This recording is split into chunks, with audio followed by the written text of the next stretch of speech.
Ibrahim Traore আফ্রিকার যুবক নামটা এই মুহূর্তে আন্তর্জাতিকভাবে অনেকটাই পরিচিত। আফ্রিকাতে বলা হচ্ছে যে নতুন এক সূর্যের উদয় ঘটছে।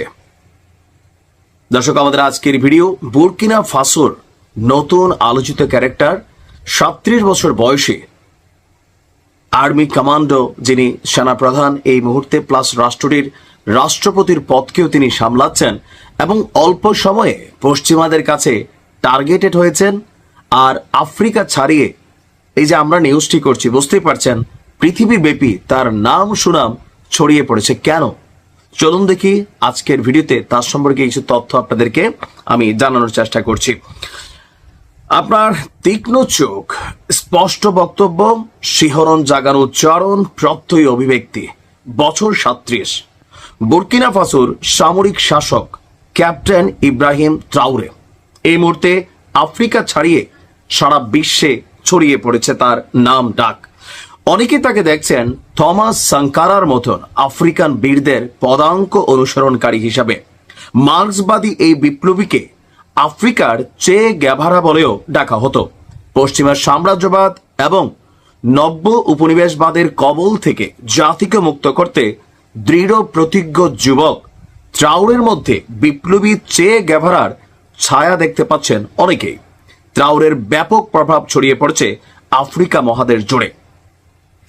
এখন তার যেই কেন তিনি আলোচনায় 2022 সালে একটা সামরিক অভ্যুত্থানের মাধ্যমে সেনাবাহিনীর শাসনভার গ্রহণ করে তারপরে রাষ্ট্রপতি পদে থাকা ব্যক্তিকে সরিয়ে দেওয়া হয়। আর ইব্রাহিম ট্রাওরে এখন সেই পদটাকেই আপনার সামলাচ্ছেন। ক্ষমতায় আসার পর প্রথম যে কাজটা করছিল, বুর্কিনা ফাসো বেসিক্যালি একটা মুসলিম রাষ্ট্র, অধিকাংশ মুসলিম।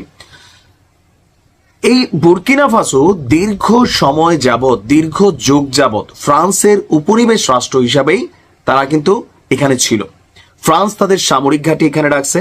সারা পৃথিবী থেকে এখানে মার্কিন সামরিক ঘাঁটি আছে, রাশিয়ার সামরিক ঘাঁটি ছিল। তো সারা পৃথিবীর যে ধনাঢ্য রাষ্ট্রগুলো, এই রাষ্ট্রগুলোতে আসতো আফ্রিকার।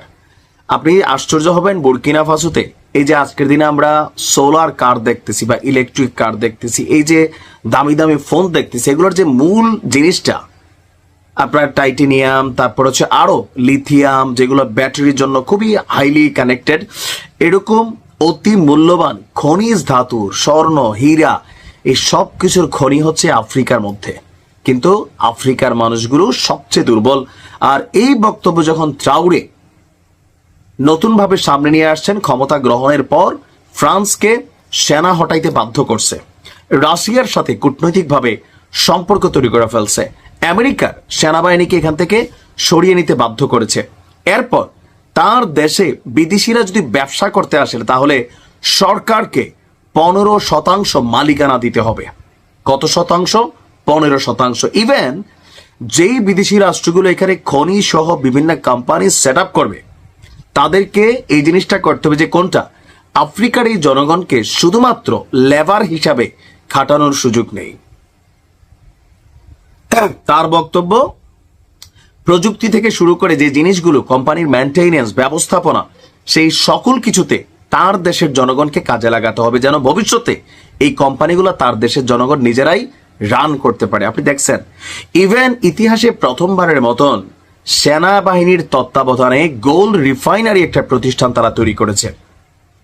জাতির উদ্দেশ্যে তার যে ভাষণটা ছিল কয়েকদিন আগে, যে কেন আফ্রিকা আজকে এই জায়গায় আছে, কেন আফ্রিকাকে সারা পৃথিবী লুটপাট করছে, এই দিন শেষ হয়ে আসছে। এবং বুর্কিনা ফাসোতে সে ক্ষমতা নেওয়ার পর মালি সহ আরো বেশ কিছু আশেপাশের অনেকগুলা ছোট ছোট আরো রাষ্ট্র আছে, সেইখানেও নিজের যে আইডলিজম সেটা তিনি ছড়িয়ে দিয়েছেন। এমনকি রাশিয়ার সাথে সম্পর্কটাকে পাকাপোক্ত করে প্যারামিলিটারি ট্রুপ বাহিনী সেখানে নিয়ে গেছেন, যেন পশ্চিমাদের সাথে খেলতে সুবিধা হয়। এছাড়া একের পর এক সংস্কারমূলক অ্যাক্টিভিটিস, তারপর কথিত জিহাদিবাদী যেগুলো আছে, সন্ত্রাসী কর্মকাণ্ড, সেগুলোর বিপরীতে শক্ত অবস্থান, মানে সবকিছু মিলাইয়া 2 বছরে হুলস্থুল কাণ্ড ঘটিয়েছে এবং পশ্চিমাদের চোখে চোখ রেখে কাজ করেছে। অনেক কোম্পানিকে এখান থেকে বিদায় করে দিছে। তো জাতিকে গড়ার জন্য, আবারও নতুন করে তৈরি করার জন্য নানান অ্যাক্টিভিটিস চালাচ্ছে এই ইব্রাহিম ত্রাওরে। তাকে নিয়ে ভিডিও করতে গেলে লম্বা সময় লাগবে, পরবর্তী সময় আরো একটা ভিডিও দিব।